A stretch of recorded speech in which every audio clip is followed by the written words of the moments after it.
Newly released emails and text messages from a whistleblower further validate claims that one of Trump's top DOJ officials knowingly and deliberately violated a court order around deporting Kilmar Abrego Garcia and other immigrants earlier this year. The messages show increasing alarm among Justice Department lawyers that the administration had in fact defied court orders and that some officials, including a prominent DOJ lawyer brought on by the Trump administration, could face sanctions for misleading the courts. That top DOJ official is Emil Bove, who is currently a nominee to be a federal appeals court judge. Before we get exactly into what exactly was in those emails and text messages, Cenk, do you think this could impact his nomination? I don't know that the Republicans will vote no on anything, right? So here's a guy who, as you're about to see, basically told his staff to ignore judges' orders. He would now like to be a judge. And the Republicans will almost certainly unanimously say yes. Wild. It is wild. But let's get into the specifics here.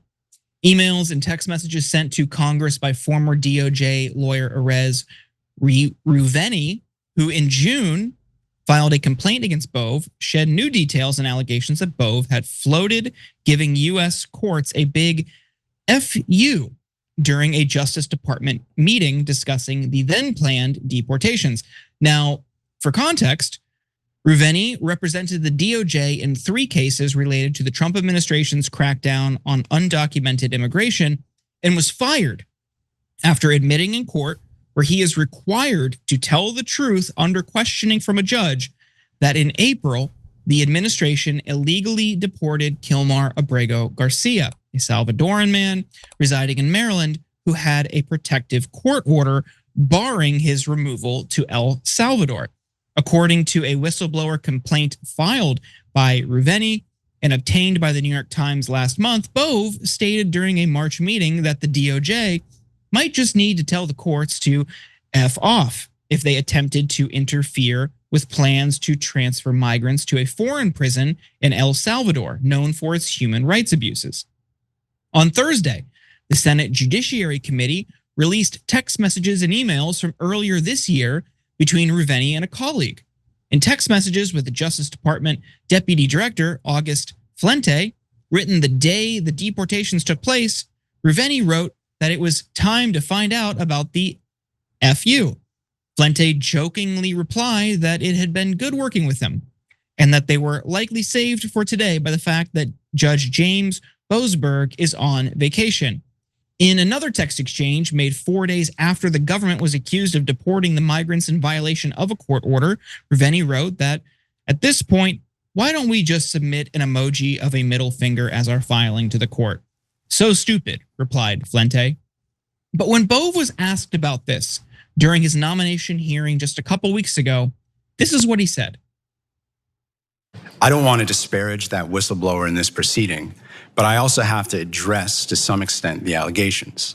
As you noted at the outset, I'm also bound by privileges that the whistleblower did not consider himself bound with in leaking that report to this committee just yesterday.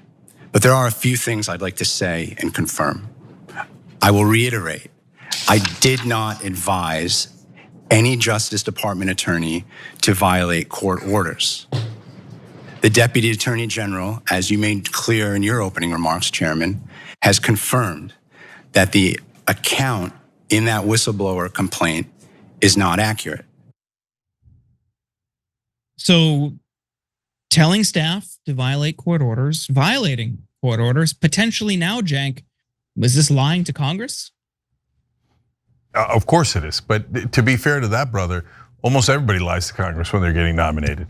Like all the justices are like, politics, political opinions, what name so? Never heard of him. Roe v. Wade.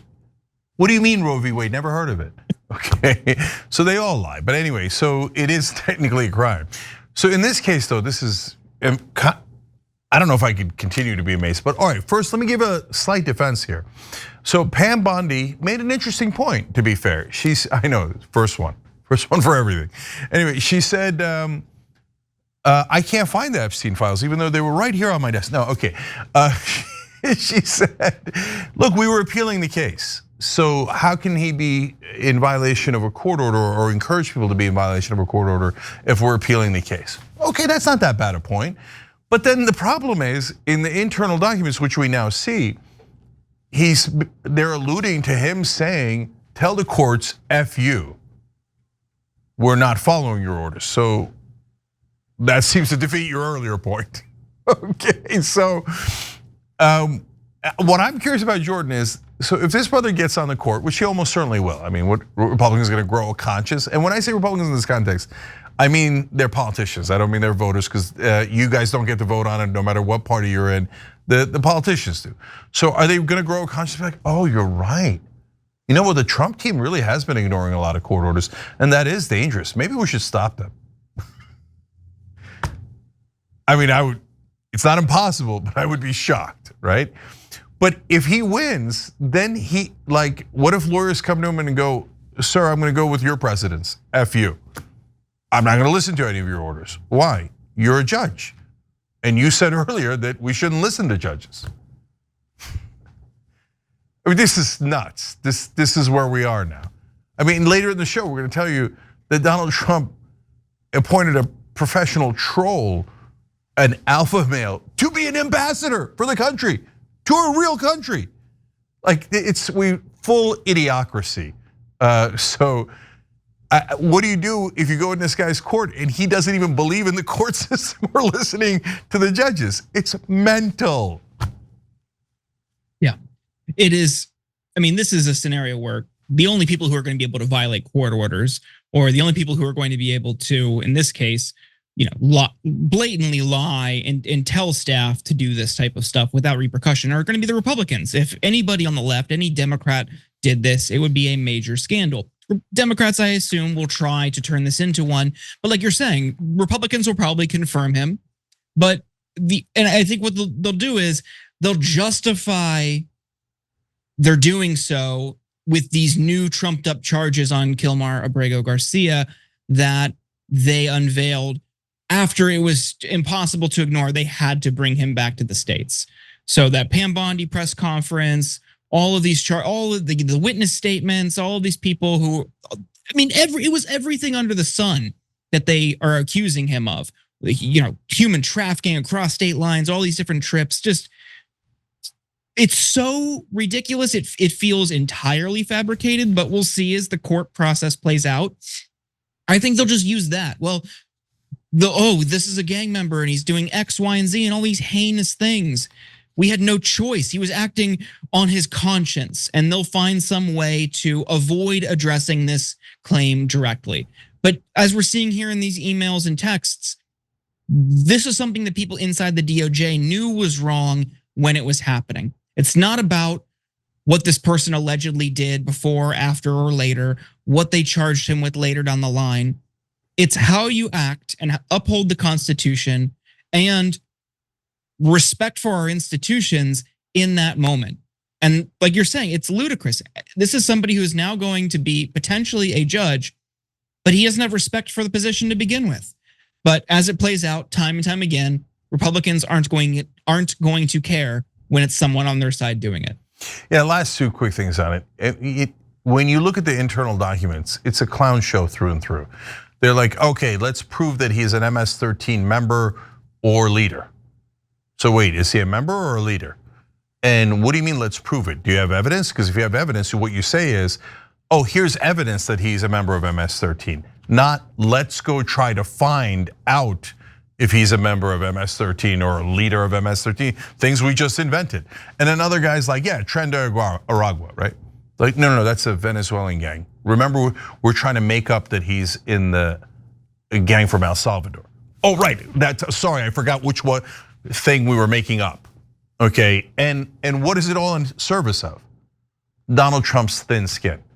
Because if he just said, oh, okay, that guy shouldn't have been deported, but the rest of them should have, or whatever he says, right? That's not really true either. But anyway, and here we're going to go get the right guys and we'll return the guys we did wrong. Who cares, right?